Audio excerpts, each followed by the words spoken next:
Hey everyone, it's Ben Hardy here, and in today's we're going to be reviewing this Wrangler Rubicon, and it's a four-door, and it's also pretty darn affordable compared to the rest of the Wrangler lineup. Before we get into this video, I want to give a huge shout out and thank you to the Large Miller Dodge Ram here in Sandy for giving me some time with this Wrangler. Link to their website in the description down below. Link to my car buying guide too. Let's get into it.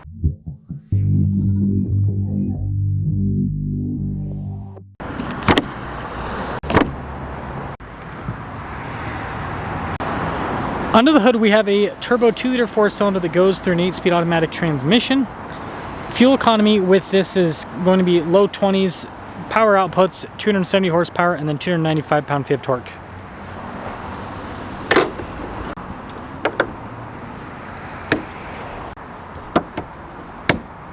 Before I move forward with this review, I do want to mention if you want to see more videos just like this, then I recommend you subscribe because I post content every single day.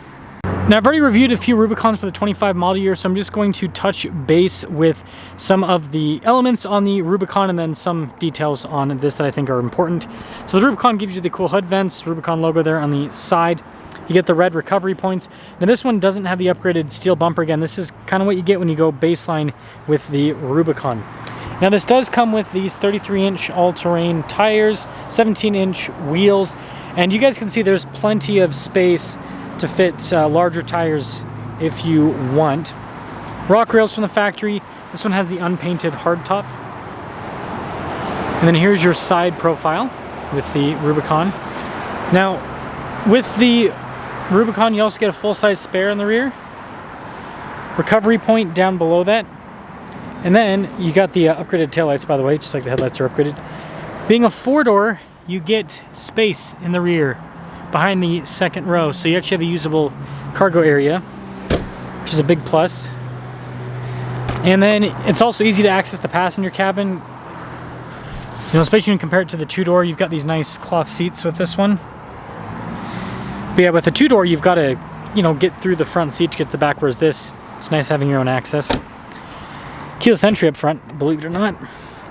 Got nice soft touch trim there. The front seats are manual with this package. And then, see Rubicon logo right there. But yeah, cloth inside. Now it actually has a surprising amount of features. So, automatic for the headlights. It's got adaptive cruise control, radio controls in the back of the steering wheel.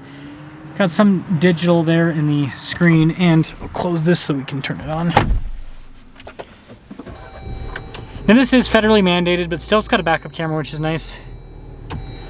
And then it does have heated seats and a heated steering wheel, dual zone climate as well. It also has Jeep's like off-road cruise control system. You have Off-Road Plus, being Rubicon front and rear locking diffs, sway bar disconnect, 2-speed transfer case, and again you got the hard top, so it's easy to take that all off. But you can see, I mean, also nice trim on the dash. It's got enough features, I would say. So here's the window sticker on this. See, the starting MSRP is $51,455. Now you'll notice that we do have a few things that are probably worth adding, right? Like the select speed control, especially if you do a lot of off-roading. But anyways, 8-speed automatic, that's pretty expensive. Hard top and all that, but $58,810, so less than 60 grand. And I mean, it's quite a bit less than like a loaded up Rubicon, which are now like $70,000+. So let's take this out and see how it performs.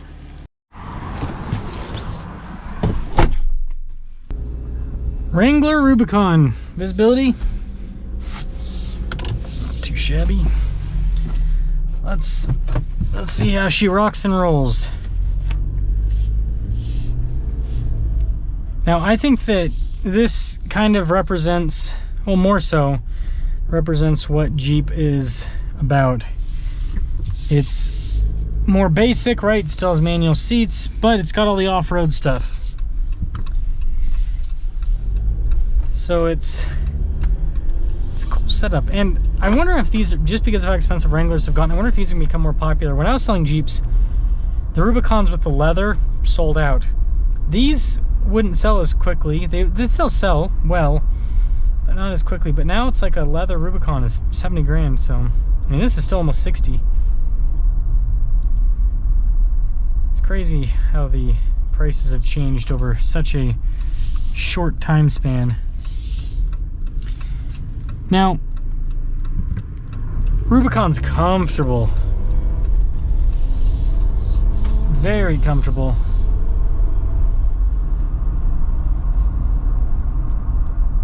Yeah, going over the bumps and everything, it does really well.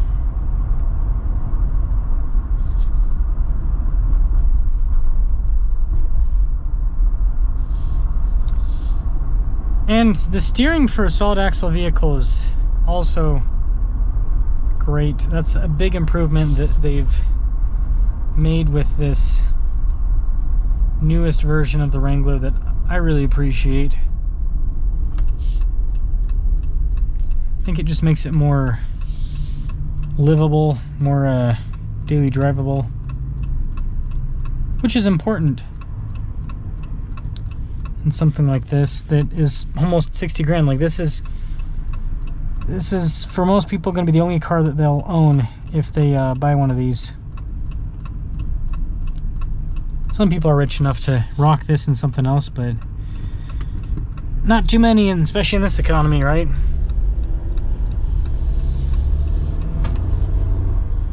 Turn that off. I don't need any heat. Yes, 2.0 is such an interesting engine. It feels interesting to me.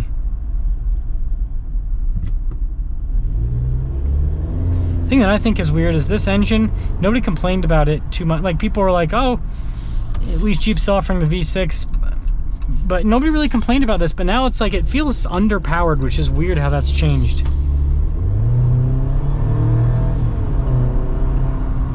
I mean, it's quick enough. Just there's so many other vehicles now in this segment that have crazy power outputs, and I think also having the 392 Wrangler kind of ruined things in a way. So to cap things off with this Rubicon, it's a little bit more basic. I think it's nice. I think it's a cool setup. This is, like I said, this is what Jeep is about: basic, capable. And I think that Jeep should kind of, you know, go back to this, right? More so with their vehicles. And it's nice that they still make this, but also, like, the price point this is at, it is pretty darn expensive. And then if you want to add some stuff, like this thing has, this Rubicon right here has a steel bumper and the winch and all that, and you're looking at like almost 70 grand. So it's like, it's tough. You add a few options and they just blow up in price really quick. That's just crazy to think, 70 grand for a Jeep. Oh, I thought I could slip through there. Guess not. So, yeah. That is the Rubicon. Let me know what you guys think about the basic Rubicon. Let me know what you guys think about Jeep's pricing and their engine options. Like, if you could wave your magic wand. And be realistic, right? Because anyone would be like, oh, if Jeep could make it $1, I'll buy it. But be realistic. What would be a realistic setup for this engine-wise that you would like, and then also price point-wise that you think is practical to, like, for a company to actually be able to make cars, make money, all of that.